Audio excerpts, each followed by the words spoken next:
Hi, this is Martin Fowler, and you're listening to the Agile Uprising.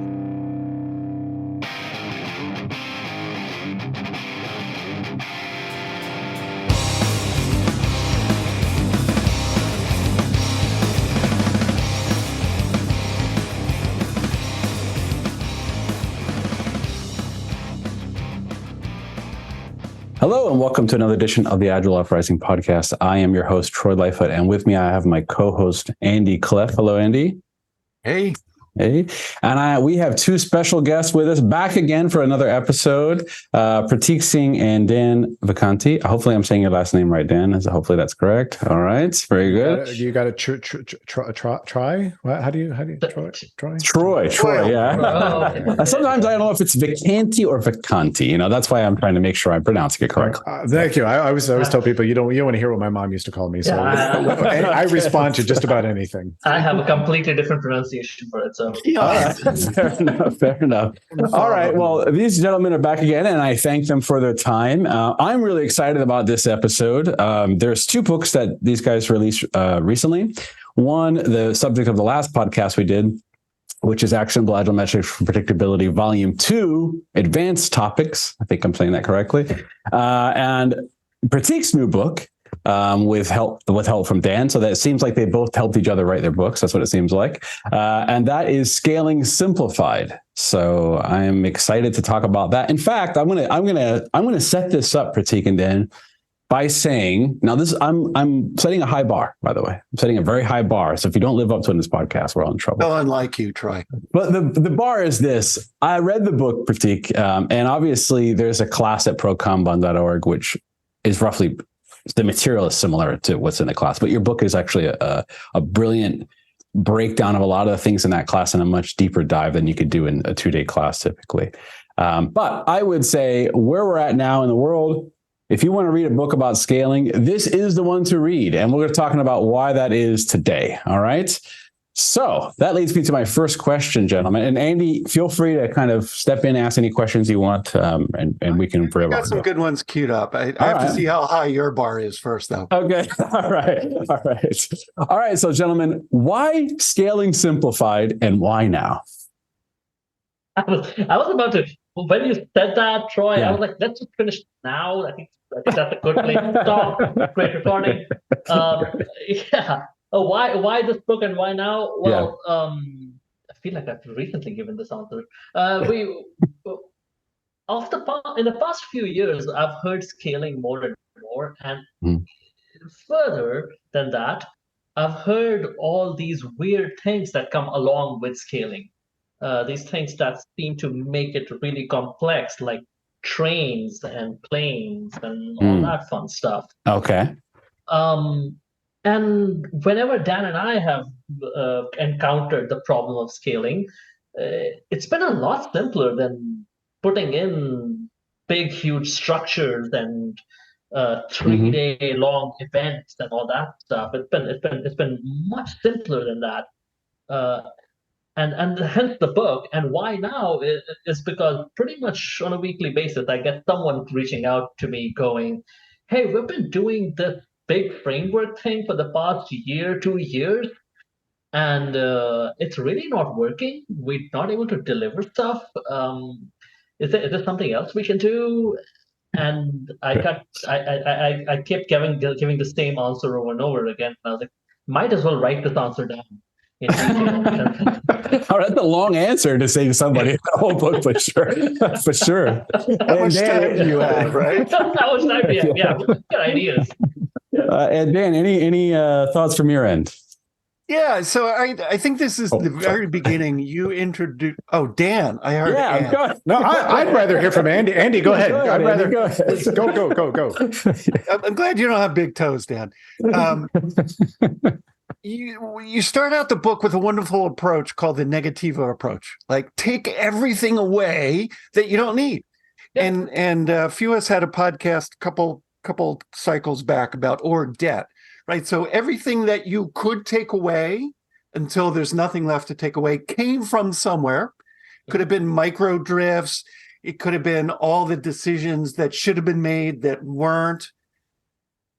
All the people that were there that put that in place, you call them the decision makers, the martyrs, the heroes, are still probably there. What do you do with them? How do you move them Right. down all that stuff you added? It might have seemed like a good idea, but now the solution is to keep taking it away until there's nothing left to take away. Wow. What do you guys say to that? Yeah, this is where I'll go to another part of the book where I think we talk about making everything subservient to flow. The thing that we are here for is delivering value to customers. That's what we're here for. Can we get everyone oriented? Because all the people who have put in whatever they've put in, all the efforts they've put in, have been towards that, have been towards improving the value, improving the flow of value to customers. That's what we've been trying to do. Can we take a look at our system once again from a neutral perspective on, are we flowing value to customers in the way we expect to? And if we are not, what's getting in our way of doing it? What's getting in our way of flowing value to customers? And more often than not, I would say almost 90% of the time, it is about removing what's getting in our way of doing it, then adding something new to accelerate that flow. It's more often than not, it's via negativa, as Andy said, rather than adding something new. Dan, any thoughts about this topic? No, I'll hold off. Okay. All right. But there's a first time for everything. Fair enough. All right. I have another question then.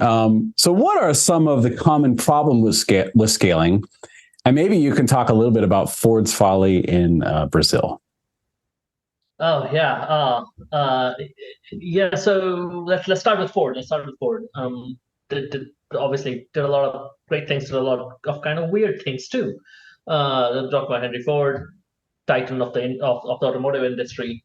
One weird thing that Ford did was buy a huge rubber plantation. In fact, he bought a tract of land. He didn't even buy a rubber plantation. He bought a tract of land in Brazil and tried to build a rubber plantation there.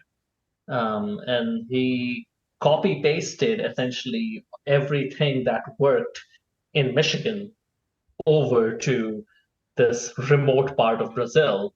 Like, if it worked there, it'll definitely work over there. Because that's how everything works. So you just some things worked in one place, you can copy paste it to another place with no respect for context. And spoiler alert, it didn't work.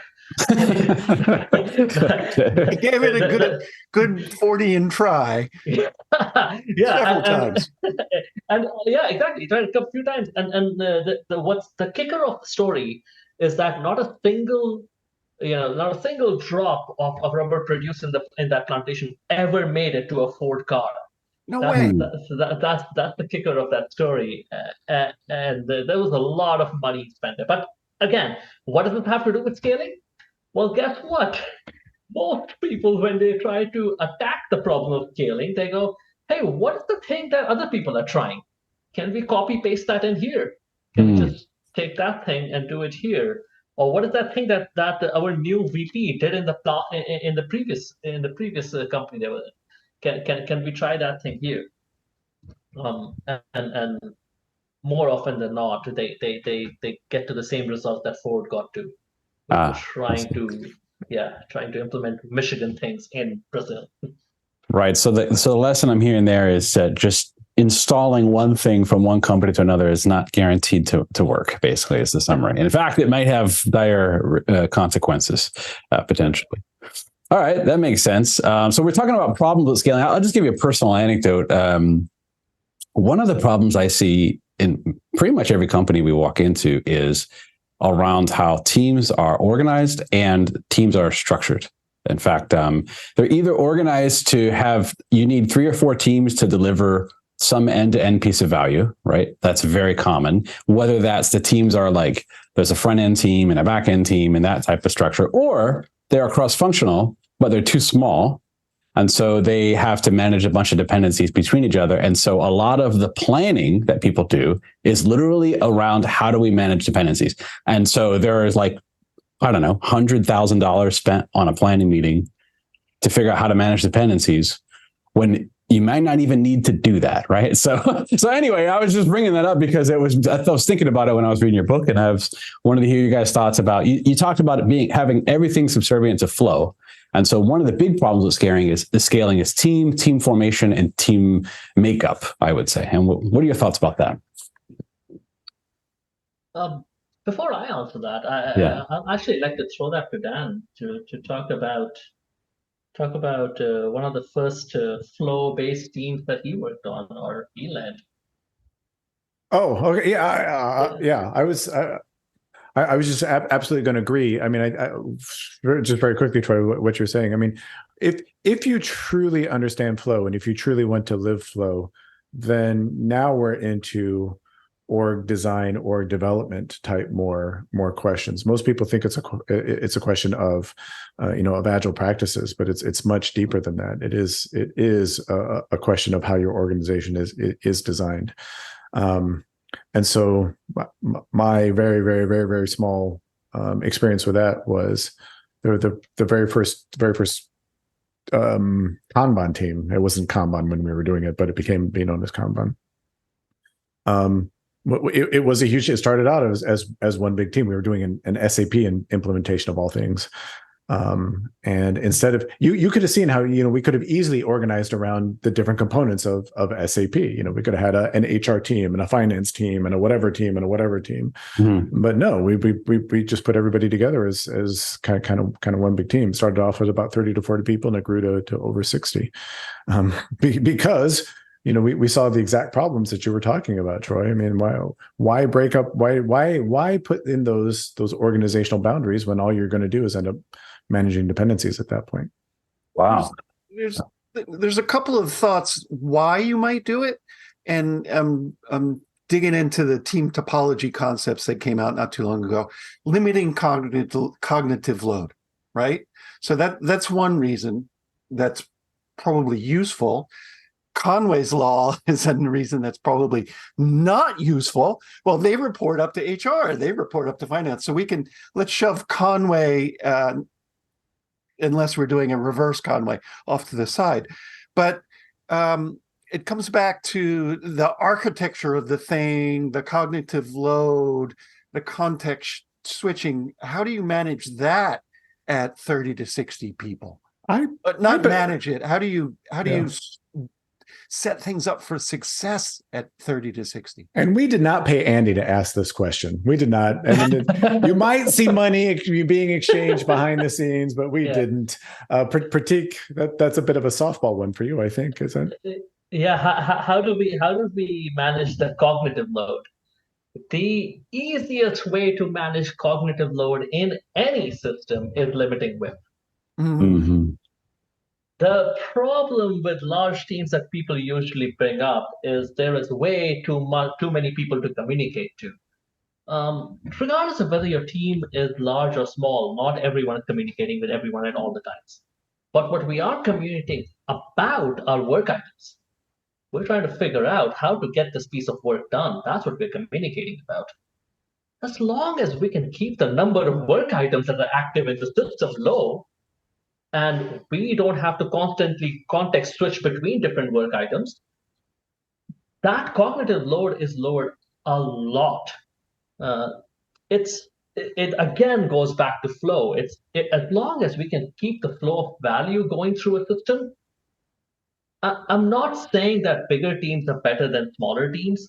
I'm saying that team size does not matter. Because what matters is, are we able to flow things through the system effectively, efficiently, and predictably? And what I have discovered, what Dan has discovered, is many a time, larger teams actually are able to do that better than smaller teams. Not saying smaller teams will always do it worse, but larger teams are often able to do it better.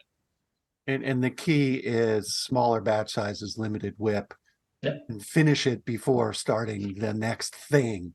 Yeah.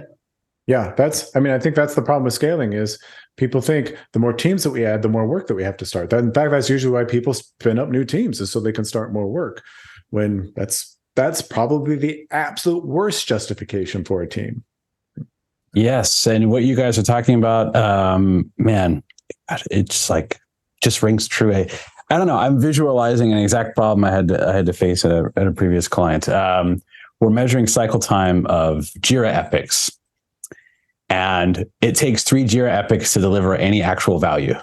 So what's the cycle? So really, it's like, because of the way the teams are designed, right? Very small teams and things like that. So just seems true. All right, what you guys are talking about really is agile heresy, and I won't hear it. That's what I'm saying. Okay, and in fact, how many people can you feed 30 to 60 people with 2 pizzas? That's what I want to know. That's my next question. I think yes, maybe, but that's the question.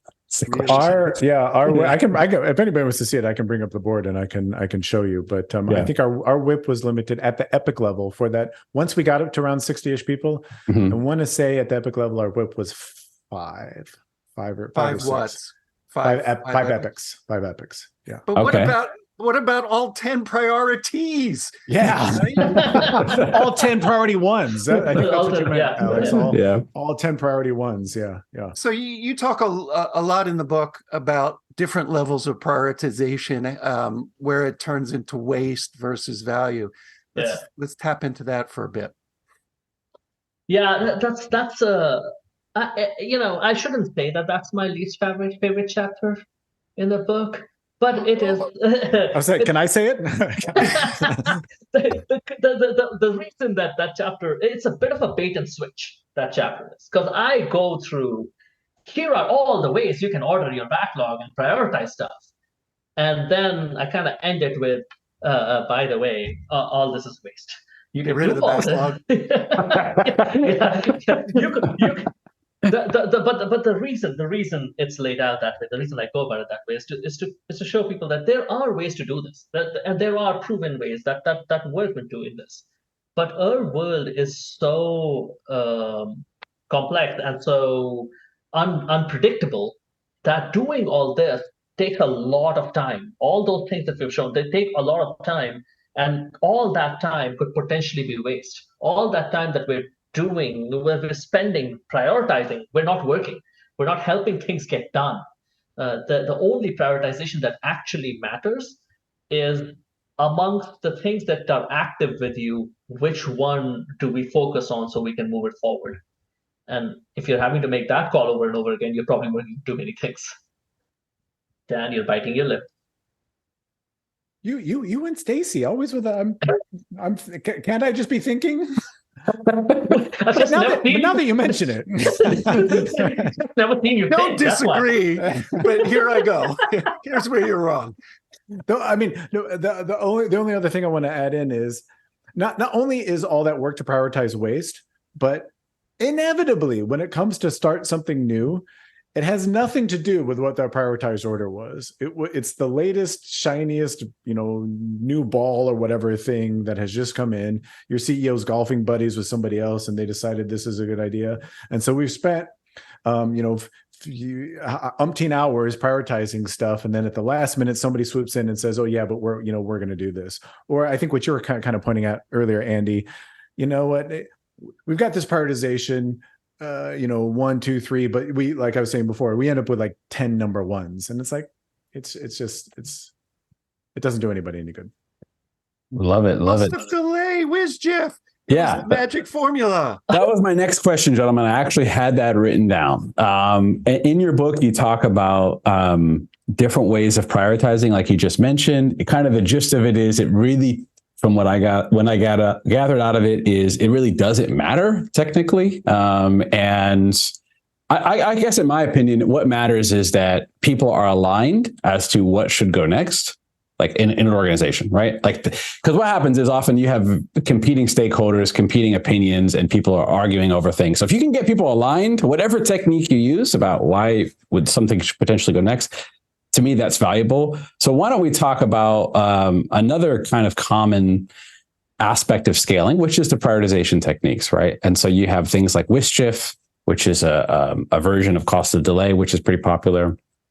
Then you have prioritizing simply by size, and then random selection. Maybe you can give a brief summary of those things and why or why not. Yeah, so this is I'll have to take the train all the way around to get to this. I did a bunch of simulations a long time ago around all these different prioritization techniques that Dan kind of inspired a bunch of this stuff for me to go and run these simulations and figure out what works and what doesn't.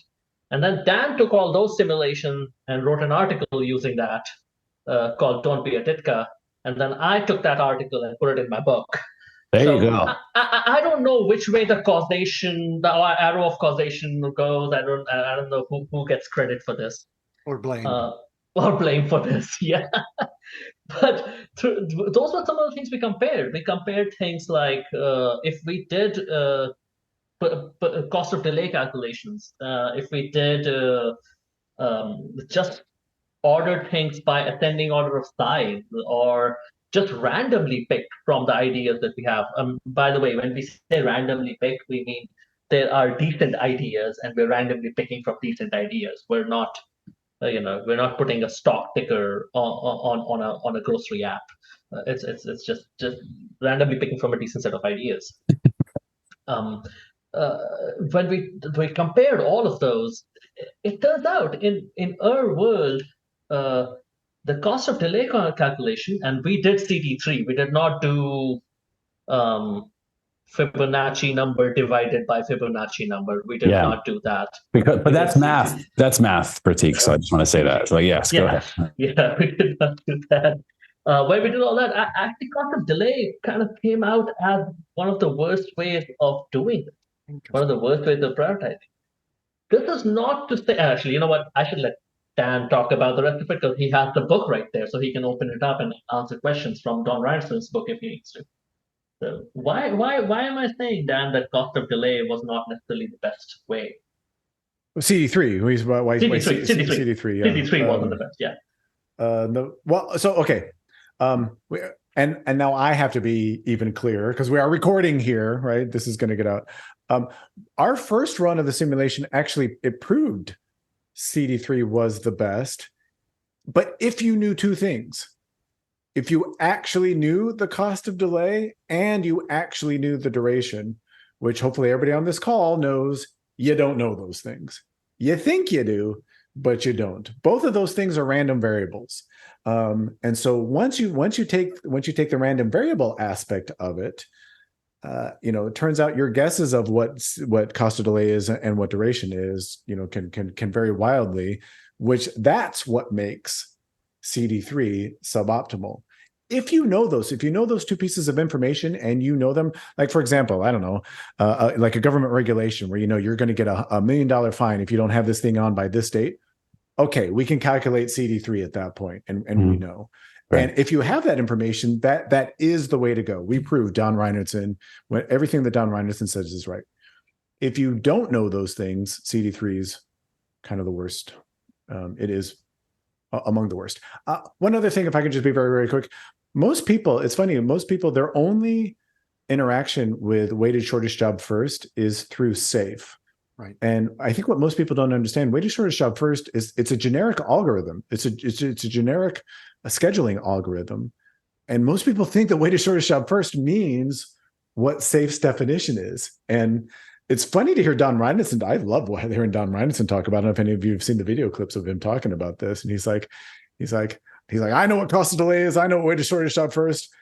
SAFE's out there talking about, I don't know what that stuff is, right? They call it weighted shortest job first, but it ain't that, right? It's so just to be clear, it just drives me nuts when Agile frameworks pull these names in and then redefine them just kind of randomly, like pretty much randomly, arbitrarily. And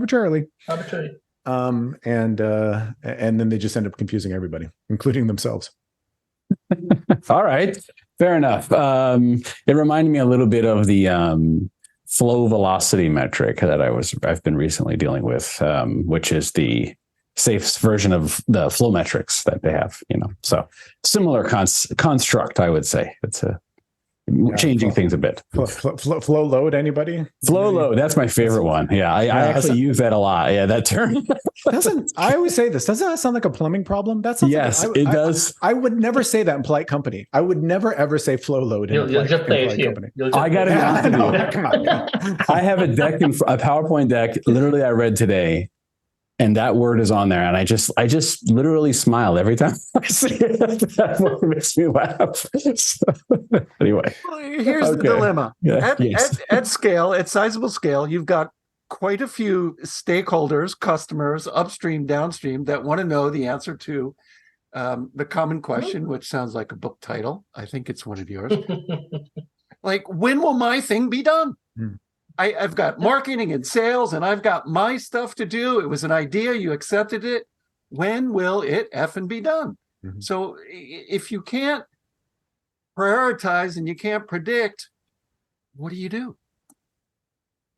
The only chance we have of answering the question of when will it be done is if we are running a stable system. That's the only way we can ever have a chance of answering. And running a stable system requires, in my opinion, at least two forms of stability. One is the form of stability as perpetuated by Dr. Little, which is you're following all the Little's law assumptions.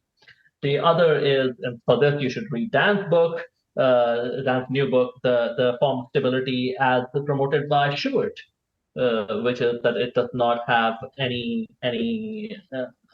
exceptional problems.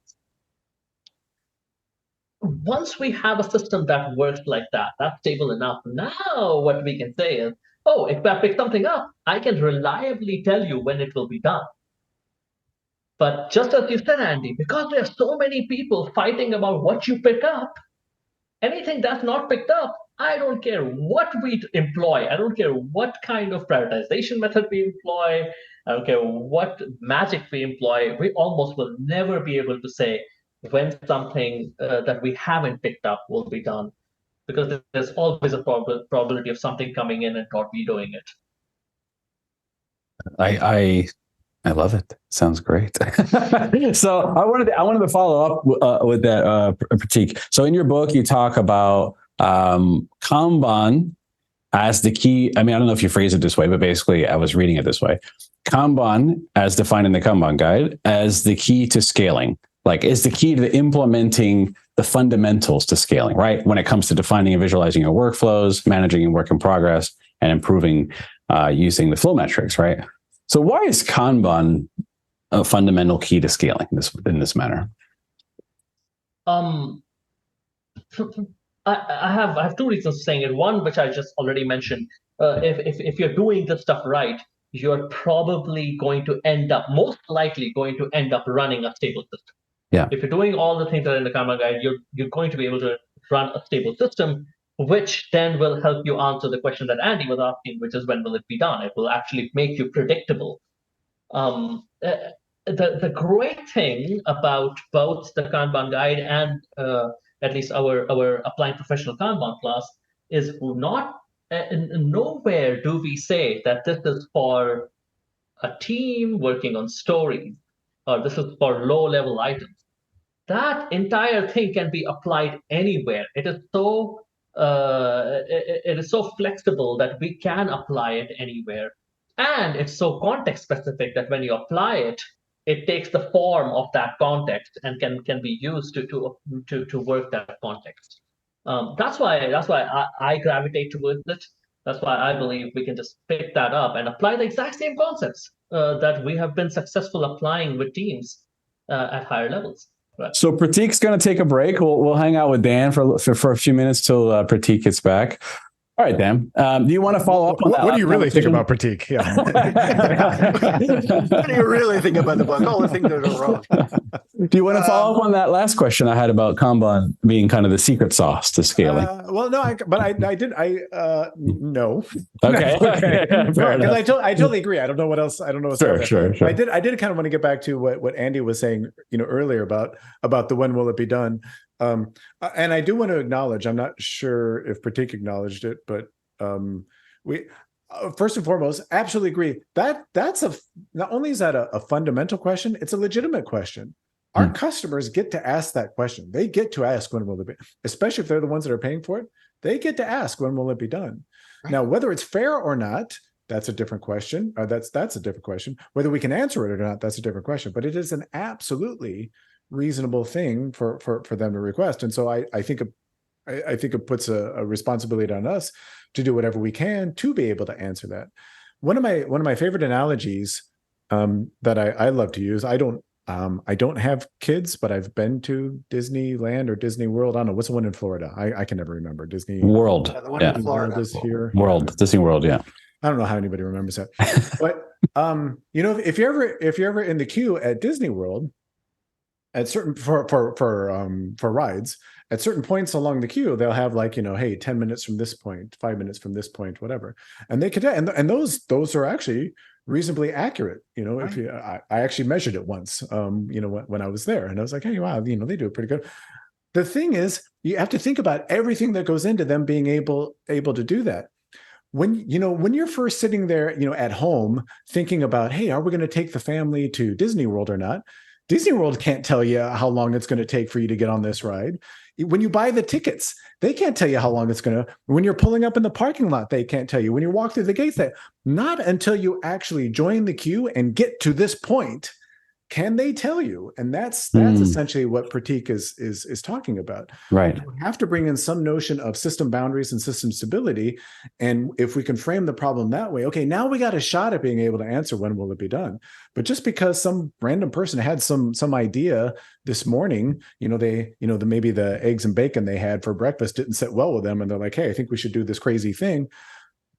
I have no idea. Your guess is as good as mine. Until we actually get it in the process and it gets to this point, would I even ever have a chance of being able to answer that question for you?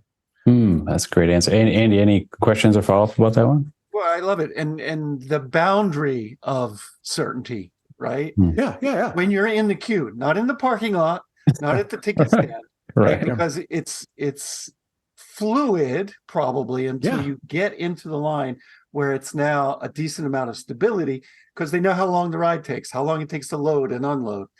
They're using a specific queuing discipline, right? I mean, all of this stuff plays into it. Yeah. So yes, and that's, I don't know if that resonates with my customers or not, but that's kind of how I try to explain it to them. But that's just how our world works. I think one of the challenges we face with that one is, regardless of if we can answer it or not, they always get an answer. Like somebody will give them a date or something, whether it's just totally made up. They put it on a PowerPoint slide and they will say, it's going to happen 2.5 years from now. Okay, cool. That's usually the way. Yeah. So that, with very little fanfare, Dr. Sam Savage released his latest book earlier this year. Okay. I don't know if any of you have seen it. It's called Chancification. Okay. And it's essentially Law of Averages Part 2. Dr. Sam Savage has gotten together with Hubbard. They've been doing a lot of stuff on the side. They've started this whole project or a probabilistic management organization or something. Anyway, whatever it is, go look it up. But my favorite part of Chancification in there, Dr. Savage gives a brilliant way of answering the question, when will it be done? He's like, whenever anybody asks me, when will it be done? I flip it on them, and he says, tell me what date you want, and I will tell you your chances of getting that date. And I just think that's just a brilliant way of deflecting, and kind of redirecting. It's like, customer, you probably have a date in mind. Okay, what's January 1st? Okay, January 1st is your date. All right, well, I can probably tell you your chances of being able to hit January 1st. And if you don't like those chances, all right, let's talk about how we can modify the system to be able to affect those chances. Well, that's a good way of thinking about it. I'll have to read that book. I read The Law of Averages, but I haven't read his new book. So thank you. I'll put that up. It's not, I would just full disclosure. I don't think it's as good as Law of Averages, but I mean, there is a lot of good stuff in there. Okay, cool. Andy, I have a list, but do you have any other questions that you wrote down? Dan, getting started, the evolution revolution approach, right? Kanban is simple conceptually, but not easy for many reasons we've talked about. Yeah. So patterns for getting started and also things to look out for. And anti-patterns, warning signals, smoke detectors, whatever you want to call them. Yeah, I used to because it was the hammer that I had. I used to just always preach, control whip, control whip, control whip in terms of just getting started with this stuff. It turns out telling teams to control whip is maybe one of the worst things you can do to them, because if you've never ever controlled whip before, me coming in and telling you, hey, starting tomorrow, we're going to control whip, that's almost an impossible ask. Were you going to jump in? You want to say? It's funny you should say that, because I had a conversation just last Friday, where it's like, it's obvious there's too much whip. And the developers said, basically, don't talk to us about whip. Yeah. So what's the alternative? Because that was my favorite hammer. Yeah, I know, it was mine too, and I ended up getting beaten with my own hammer. That's why I stopped. I stopped doing it.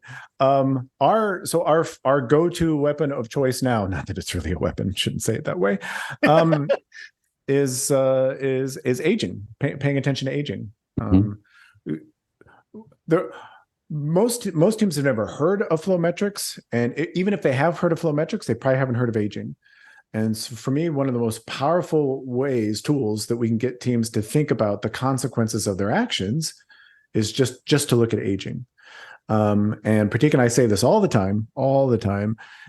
If you get aging right, then you can pretty much derive all of the other flow principles just from an understanding of aging. Like our usual next step is the two best ways to prevent an item from aging are finish it or don't start it. Right? Those are the two best ways to prevent an item from aging. If you're focusing on finishing and you're focusing on not starting, guess what? You've just limited work in progress. You've just controlled whip. And then you can just go from there. And if they bring up aging, and let's say they're doing Scrum, and there's something on their aging chart that's 360 days old, it's like, y'all are doing 14-day sprints on this item that is 300 days old. Right. Maybe we should have a conversation about what's going on here, right? For me, I don't know. It's so much more enlightening, engaging than me coming in and just punching them in the face and saying, control whip, because I don't know, it just doesn't work. But then in Prateek, that item, even though it might be 300 days old, our velocity has been pretty stable, so Exactly. It's no big deal. It's fine. In fact, it's been going up every estimation. Yeah. Look at that, magically, it's gone up. And when this one is done, then you'll see through the roof. Well, that gets back to the prioritization conversation. It was one of my favorite stories of the company that Prateek and I used to work at. This team would spend all this effort working on prioritization, and we'd go to their stand-up, and they pulled in item number 13. They're working on item number 13. Why are they working on item number 13? Well, it was either they thought it was the easiest one, or that person had the right skill set, or it was a rainy Thursday in Lent. Who knows why they pulled it in, but they spent all that time on prioritization and then promptly ignored it. All right. I had a question for both of you. So we talk a lot about predictability. And Prateek, you mentioned the Little's Law assumption. If there's an episode that Andy and I recorded called We're All Wrong About Little's Law, and in that we deep dive into the assumptions and things like that. So I'll link that in the show notes. And also there's a wonderful Drunk Agile episode about the Little's Law assumption. So I'll link that as well. The question I have, though, is from a scaling perspective and from your customers and or leadership in an organization who cares most about stuff at the scaled level in a large organization, oftentimes they don't care about an individual user story most of the time. What does predictability actually mean from that perspective? I don't think the definition of predictability changes based on the level you are looking at. Okay. But I think the impact of predictability changes. Yeah. Especially when you get to the level where, and this is something I have started stealing from Dan of late, especially when you get to the level where people writing the check care about that level. That's where the impact of predictability changes. Because at team level, hey, great, yeah, we're very predictable. We can show people that we're a great team. We're a predictable team. But at that level, now the question is, we are investing money into something. Can we actually find out predictably when we are going to start seeing some money come back from us? When are we going to start seeing return on this investment? That, I think, is, even though the definition of predictability is not different, but the impact of predictability at that level, I think, is completely different. Just in case anyone's wondering, I don't know if we've ever given a blanket definition of predictability, but my one sentence definition of predictability is that our system behaves the way that we expect it to. Now there's a probabilistic, as we all know, there's a probabilistic element to that. But like if we say 85% of our items get done in 8 days or less, then 85% of our items get done in 8 days or less. Just like that Disney example. Once you get to this part in our process, 85% of the time stuff is getting through our process in this time frame. To me, that's predictable. It's not that I can say with 100% certainty, Troy, hey, that thing you asked for, it's going to be done in 7.2 days. Andy, that thing you asked for, that's going to be done in 9.8 days. That's not predictability. It's, just in general, does our overall system behave the way that we expect it to? And when you say that, it makes me think of in your most recent book, Dan, now going back to your book, and a lot of this language, I believe, comes from Short, actually, but the voice of the customer versus the voice of the process and misalignment, right? Mm-hmm. And we talked about that in the last episode, but I think it's really applicable at scale. And so maybe you guys can, instead of me saying it, maybe you guys can talk about what that means. Yeah. Since we're talking about scale, Prateek, why don't you talk about? I do want to just clarify one thing that Dan said there. Okay. A process that behaves the way we expect it to, not the way we want it to, but the way we expect it to. Okay. That is a big difference, especially at scale, because we might want it to get things done in 3 days or less, but based on how the process behaves, we expect it to get done in 15 days or less. What was the question? The question was about predictability from your customer's perspective. Yes. Right? Yes. Voice of the customer versus voice of the process, misalignment, etc. Yeah, I like to say that there for all organizations, for all teams, there's only one maturity model, which is how far off is the voice of your process from the voice of your customer. Okay. All other maturity models are just ways for people to sell stuff. That is the only maturity model. Does your process behave in terms of how long it takes it to get stuff done, in terms of quality, in terms of customer satisfaction, the way your customers expect it to behave? If your customer is expecting things in 15 to 20 days, and you're producing it in 40 days, they might go to some other person who does it in 15, 20 days. Can those two things be close to each other? Yes. Thank you for that totally hypothetical example there, Prateek, right? It has nothing to do with any real world team that we've worked with. Not at all. But there's another element, I think, and you touch on it somewhere in the book, and it's about, did we build the right thing? Yeah. We've met so many teams like, yes, we're predictable. We can ship shit every 2 weeks. Yeah. Well, what's your C-stat? I don't know. We don't bother to measure it, but we are shipping on schedule, right? So that feedback loop, that predictability, it's done, should include we hit the mark or we were really wrong. And thank goodness we learned we were really wrong, only $1 million in instead of 10. Yeah. This is so often we miss that. I don't know if Dan has mentioned Deming yet. If he hasn't, I get the points this time for mentioning Deming first. This is for me, this is Deming's definition of quality. A lot of people in the quality realm talk about Deming as hey, does this thing meet specs and all that. That's not. I don't believe that's what Deming means by quality. When Deming talks about quality, he means all these things. He means, are we building the right thing to the customer satisfaction, to the right expectations of the customer, and delivering the right kind of value? Absolutely, we can be as, Andy, to your point, we can be as predictable as we want, but if we're not satisfying our customers, it just doesn't matter at all. Yeah.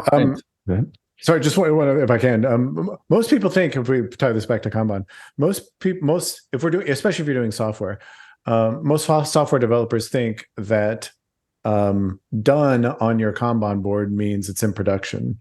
And you'll hear Prateek jump up and down and start throwing things or whatever. He's a big believer, Andy, that your final column and potentially not even your final column, but not is it in production, but have we validated that the customer's using it? Have we validated that the customer actually likes it? And have we learned from the customer about what they liked and what they didn't like so that it can inform the next thing that we're working on? That's done. It's not that it's just in production, right?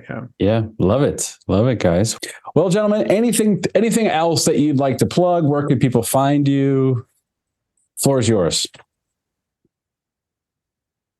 Well, yeah, we mentioned prokanban.org. That's the first and best place. And then our Drunk Agile podcast. If anybody's not familiar, we run a Drunk Agile podcast, which we're woefully overdue for another episode, Prateek, that we needed, because we keep doing stuff for Troy and Andy. We're not, cobbler's kids have no shoes, right? Yeah, living in your web.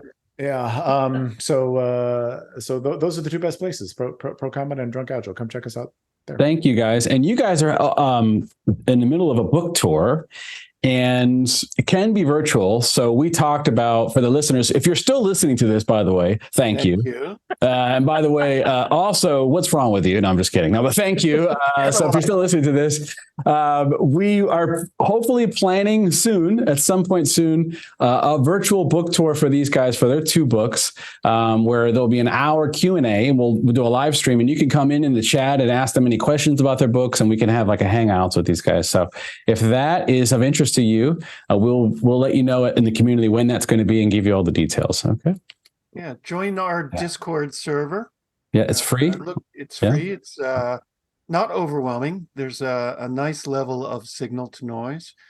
See the show notes for details. What else? That's it. If you're not subscribed, subscribe. Get the next one, and we'll see you along the trail. Manage your whip. I mean, watch your work item aging. Sorry. All right. The power drill from the hammer.